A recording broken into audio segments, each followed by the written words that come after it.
안녕하십니까? EPI 어드바이저입니다. 최근에 한국 시장의 가장 뜨거운 이슈는 외국인의 국내 주식 매도가 되겠습니다. 기관 투자가들도 매도를 하고 있지만 작년 11월 이후부터 보면 외국인 투자들이 3조에서 4조 원을 꾸준히 사면서 거의 5개월간의 장장 긴 기간 동안의 매수세를 이어왔습니다. 하지만 5월에는 사실 맨 마지막 주를 전후로 해서 강력한 매도가 나왔었고요. 그러다 보니까 5월달 기준으로 보면 순매도 약 1조 원이 넘는 금액을 매도한 것으로 사실 마감을 했습니다.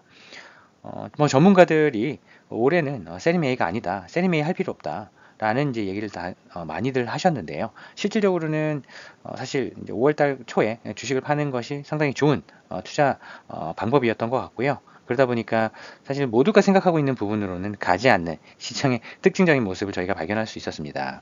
하지만 한국 시장만 그랬느냐에 대해서 한번 보셔야 되는데요. 이게 글로벌한 현상인지 아닌지에 따라서 저희가 지금 포지션을 명확하게 할 필요가 있습니다.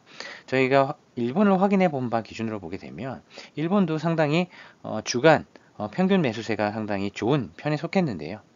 5월달 들어와서 맨 마지막 주에 강력한 매도세가 나타났습니다. 오히려 산 것보다 많이 매도하는 형태가 나타났는데요.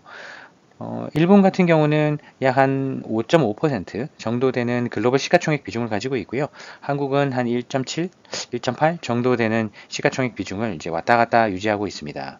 그러다 보니까 한 3배 정도 일본의 시가총액 비중이 크다 보니까 한국에 비해서 그 매매 규모도 좀 크게 나타나는 부분이 있긴 하지만 공통적인 특징은 이들도 꾸준히 매수세를 보이다가 외국인 투자들이 5월 달에 매도가 나타났다.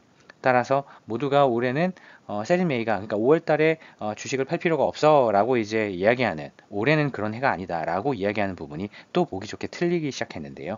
실질적으로 일본도 한국도 동시에 5월 달에 초반에 주식을 팔았다고 한다면 손실을 피할 수 있었다라는 이제 결과를 저희가 확인할 수 있습니다. 그러면 지금 홍콩 같은 증시가 이제 글로벌 시가총액이 한 4% 되고요. 그리고 영국이랑 프랑스가 3% 전후 정도 됩니다. 그 부분에 비하면 일본의 시가총액 비중이 아직은 조금 좀 낮지 않나 라고 생각해 볼 수 있는 부분인데요. 그렇다고 한다면 여기서 글로벌 펀드 매니저들이 일본에 대한 투자 비중을 늘리긴 했지만 공격적으로 아직 늘렸다고 보기는 어렵다. 한 중립 정도를 가지고 가고 있다라고 보는 것들이 어쩌면 시장의 일반적인 생각이 아닌가 싶습니다. 그러면 뭐 일본을 공격적으로 투자했다기보다는 옛날에는 투자 비중이 좀 낮게 가져갔었는데 한 그거와 균형을 맞춰가면서 투자들이 일본의 비중을 가지고 있다라고 볼 수 있는 부분인데요. 한국 역시도 마찬가지인가 아닌가 싶습니다.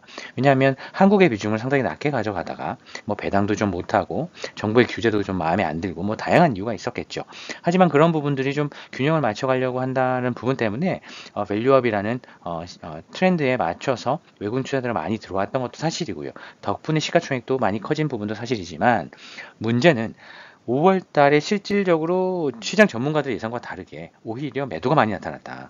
글로벌 투자들이 이런 아시아의 핵심 지역, 한국과 일본, 특히 반도체와 같은 테크 하드웨어에 뛰어난 국가들에 대해서 투자 비중을 줄였다라는 부분이 공통적으로 나타났다는 건데요. 이 부분들이 공통적인 부분이 그냥 뭐 배당락이라든지 투자의 비중에 대한 차익 실현이라든지 이게 단기적으로 나타난 것이냐, 아니면 글로벌하게 본격적인 차익 실현이 시작된 것이냐, 요 두 가지에 따라서 액션을 해야 되는 그런 자금의 이동이 관찰되었다는 것이 정말 중요한 부분인 것 같습니다. 따라서 만약에 5월달 이후에 6월달부터 차익 실현이 계속 온고잉한다, 즉 유지가 된다라고 한다면 이제 리스크를 관리해야 되는 부분인 것 같고요. 왜냐하면 글로벌 펀드 매니저 리스크 관리를 시작했으니까.